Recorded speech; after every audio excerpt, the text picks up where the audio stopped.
Dans un avenir proche, les habitants de la commune de Kisanso vont souffler un ouf de soulagement. Le ministre d'État, ministre des Infrastructures et Travaux Publics, Alexis Gisaro Mouvouni, a procédé au lancement officiel des travaux de lutte contre l'érosion et les inondations dans cette commune dans le cadre du projet Kinelinda, projet supervisé par la cellule infrastructure.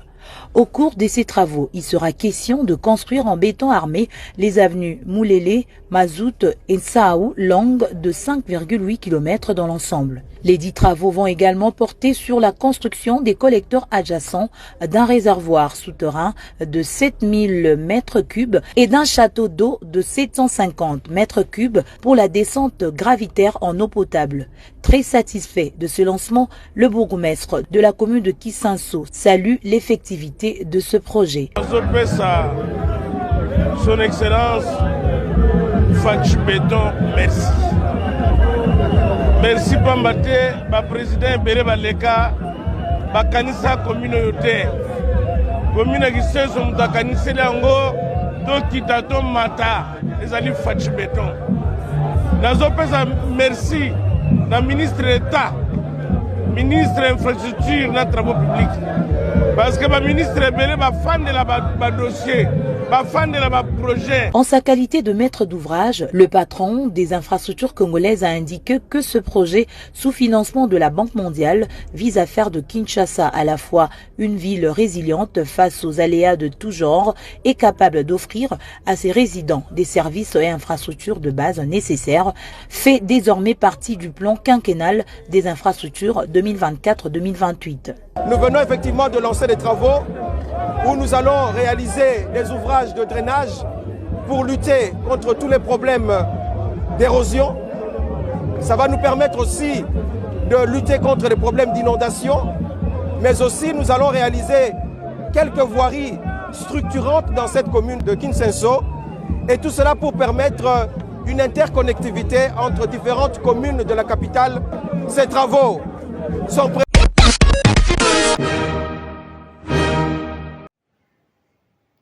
La ministre d'État, ministre des Affaires foncières, Akacia Bandoubola Mbongo, a reçu en audience mercredi dernier, dans son cabinet de travail, le gouverneur de la ville-province de Kinshasa, Daniel Bumba Lubaki.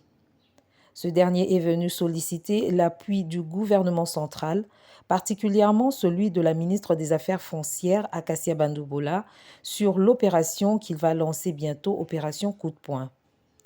Daniel Bumba Lubaki a besoin d'un endroit qui servira d'une décharge publique.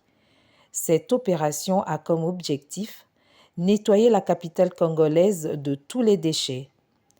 La ministre d'État, ministre des Affaires foncières, Akacia Bandoubola Mbongo, a promis d'accompagner cette opération avec force et s'impliquer pour trouver des solutions pérennes.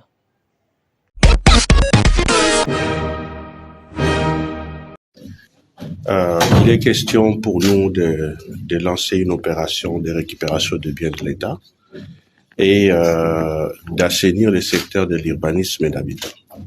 Donc, le bien privé du domaine privé de l'État comprend notamment les immeubles, les maisons, qui sont aujourd'hui spoliés par ce qu'on appelle les spoliateurs.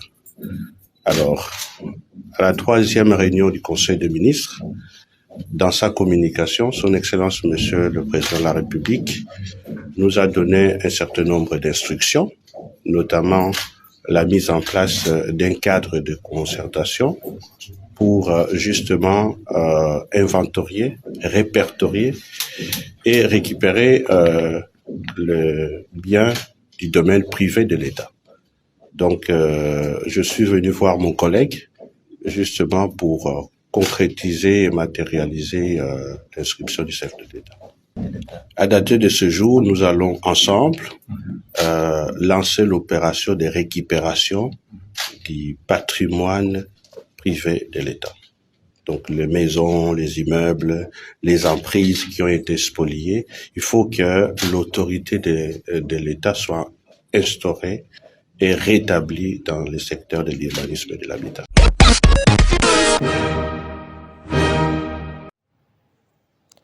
Sur instruction du président de la République Félix-Antoine Tshisekedi, le directeur du cabinet du chef de l'État Anthony Kinzo a remis 3 conteneurs des hyperguides de l'agent des douanes aux cadres et agents de la Direction générale des douanes et assises des GDA pour la prévention et la lutte contre la corruption et les antivaleurs. Le directeur de cabinet du chef de l'État a affirmé que ces hyperguides sont des manuels de référence essentiels pour les agents de douane pour orienter leur conduite et prévenir tout risque de fraude et de coulage des recettes publiques en renforçant les capacités des fonctionnaires et en promouvant une culture de transparence et d'efficacité. Pour sa part, la vice-ministre des Finances a fait savoir que les kits complets de ces hyperguides constituent un repère, un appel à plus d'éthique, à plus d'intégrité, plus de transparence et de professionnalisme dans l'exercice du métier de la douane. Recevant symboliquement les 26 000 exemplaires d'hyperguides repartis en 3 conteneurs, le directeur général de la DGDA a promis de tout mettre en œuvre pour que les agents s'approprient et vivent au quotidien de manière professionnelle les valeurs d'éthique et de citoyenneté pour donner au gouvernement de la République les moyens de son action. Lancé par le chef de l'État depuis 2022, le projet Hyperguide est piloté par la cellule d'innovation et de changement de mentalité, CICM en sigle, un service spécialisé de la présidence. 10 clubs vont prendre part à ces tournois dénommés tournoi de relance organisé par la Lifoukin, Ligue de football en salle de Kinshasa, pour un redécollage définitif.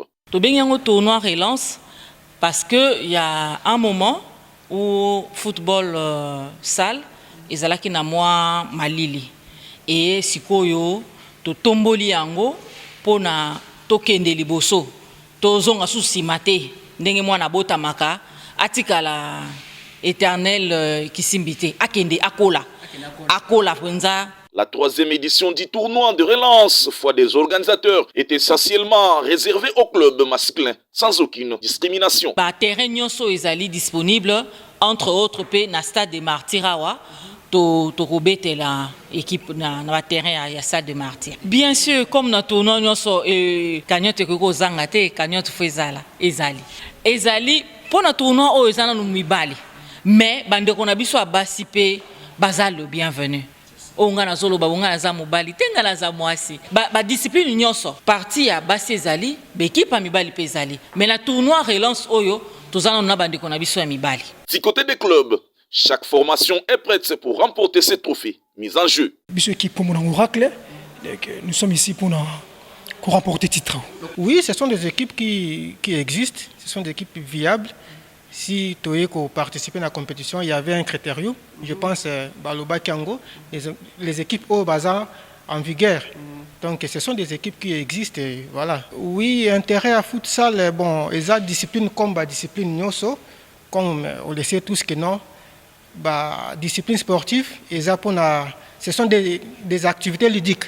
Ça contribue à le développement d'abord psychologique, physique, tout consort. C'est aussi très important pour la nation, surtout pour l'encadrement de la jeunesse. Donc, futsal, ils ont la place nango, prépondérante vraiment dans la société. Et surtout, les disciplines Zomata. C'est vraiment quelque chose où le gouvernement il faut attirer maïle. Il y a vraiment un aspect d'encadrement de la jeunesse très sérieux dans ces structures-là. Si les 2 premières éditions étaient passées sous silence, la 3e est inscrite sous le signe de la médiatisation, selon les organisateurs. Oracle